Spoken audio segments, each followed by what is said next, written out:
Hello students, welcome to the biology class. We are going to continue with our same chapter, reproduction in organism. In our previous lecture, we discussed about the events in sexual reproduction. After discussing pre-fertilization event, today we are going to start the next event, fertilization. The fusion of male and the female gametes is known as syngamy. And the result of the fusion of male and the female gamete to form a diploid cell called zygote is known as fertilization. So syngamy is just the fusion of male and female, and the result of syngamy, that is the formation of zygote, is known as fertilization. Next is your types of fertilization based upon where the syngamy takes place, where it occurs, if that is of two types, external and internal. When the fusion of gametes occur outside the body of organism, it is called external fertilization. For the external fertilization, a large number of gametes are released in the surrounding medium. Surrounding medium means the water, by such animal in order to enhance the chance of syngamy. And the disadvantage of the external fertilization, that offsprings, that particular gametes, they are at the risk of the predators and the threatening their survival. And the chances of survival are lesser. The examples are fishes, amphibians, and majority of algae. When the fusion of gametes occur inside the body of organism, it is called internal fertilization. And for that, the number of sperms produced are very large, but the number of eggs are lesser because they are not at the risk level. They are being well protected inside the body of an organism. The examples are reptiles, birds, and mammals. So the question may come, what is the difference between external and internal fertilization, and which is having a better survival? So internal fertilization offsprings are of a better survival as compared to the external, because the offsprings of internal fertilization, they are well protected, whereas that of external fertilization offsprings, they are at the risk of the predators. After fertilization, there is one phenomena in which the development of the female gamete directly into an individual without the fertilization. That process, that phenomena is known as parthenogenesis, in which without fertilization the female gamete directly convert into an individual. The example is rotifers, which are being known as a multicellular aquatic animal, honeybee, insect, turkey, bird, lizard, reptiles. The last event of the sexual reproduction is post-fertilization event. So these are the events that takes place after the formation of zygote, and it includes, number one is your zygote development, and number two is your embryogenesis.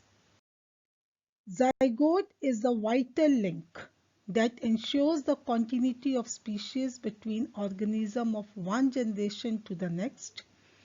Development of zygote depends upon two factors: the type of the life cycle of organism, and number two, the environment it is exposed to.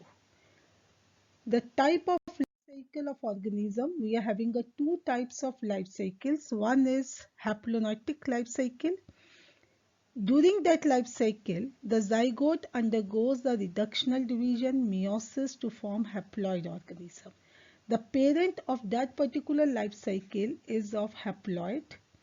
Zygote, we know that is always diploid, so it has to undergo the reductional division so that the new organism formed will be same as that of the parent, that is haploid. In the diplotic life cycle, the zygote undergoes the mitotic division to form the diploid organism. The parent body of such particular life cycle is 2n. Zygote itself is 2n, and it will undergo the equational division to form the 2n organism.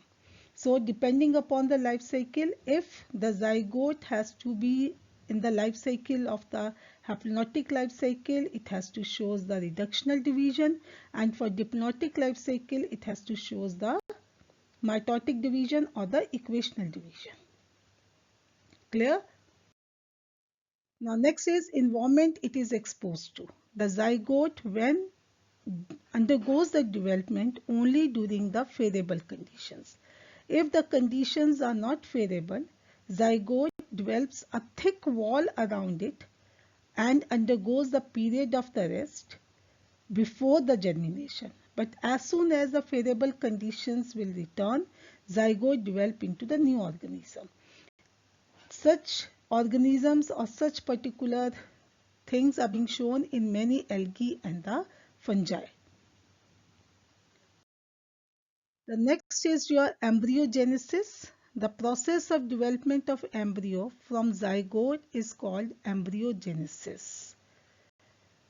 Embryogenesis involves cell division to increase the number of cells.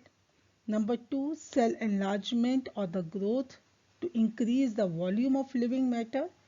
And the third is a cell differentiation to form the specialized tissue and the organ.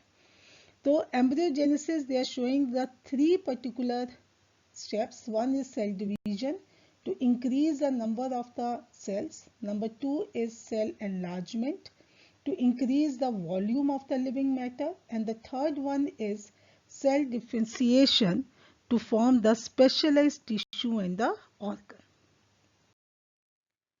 So based on whether the zygote develop inside or outside the body of the female parent, they are of two types. One is oviparous and the second one is viviparous.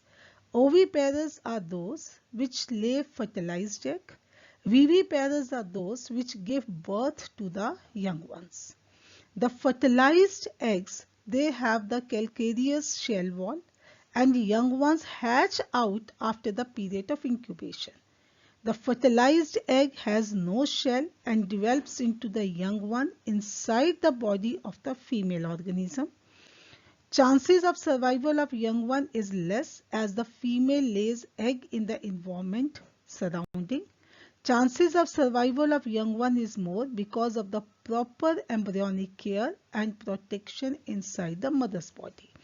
Means oviparous which lay the eggs, viviparous which give a birth to the young ones. Oviparous that is having a lesser chances of survival, whereas viviparous they are having a more chances of survival because of the more protection inside the mother's body. The example of oviparous, they are reptiles and the birds, and that is of viviparous, that is majorities of the mammals including the humans.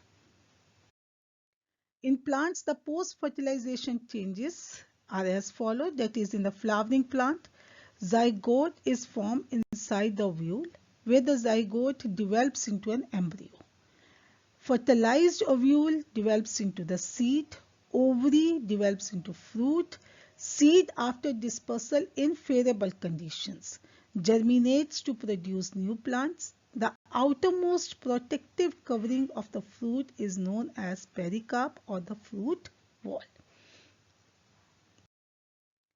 Reproductive phases in animals. So there are the two cyclic changes which takes place in the female of the mammals during their reproductive phase.